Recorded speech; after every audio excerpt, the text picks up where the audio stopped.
Madoda langikhuluma ngihluphise statement aketawuni ngene box noma mabhanisi wawumbona ngekemiselelo yena ungumfanisi ndakohlulo kambe uzodonga ngathi amakonisa hlala phansi mpiza uye kuphithizela sasho isikhulu phansi kaxabe ekhanda sathekekezela ngixolela ngiboni bengithi ushawa uzonto wangixhaphaza uzonto ndakojwana wangibiza ngezobi ubaba umkhize nexabeni nomakhelwane uvele kakele plastic awujikijele egcekeni lakhe ups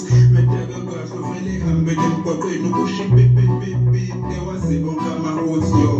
wekuzwayo ukuhlupha nje bekade ubenyubani wekuzwayo uzobe usuthi kusasa kade ushaye ubani wekuzwayo ukuthatha ubuye mtshele kusho ubani wekuzwayo yo kamthushu nangemcimbini wakabanzi sephumula ikephi silakayele hambe nwayibandla mengaphozanga yazo uzokuhlonipha kabi kodwa masedako utshwala umkhizi uzokudumaza kabi wangena ngevoshe yoqubulo okuhambe ensizweni waba wancika modo mabembamba wathi nyekeni wasewela pheka mabemvusa wathi nyekeni wasebhalansa momuntu yalimala kelibambeni.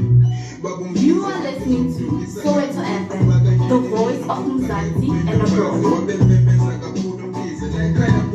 Ngomgqibelo sensokeni kunyaka May zi17 date yethu kunyaka 2025 pha ixesha lethu xa sithi 4:15.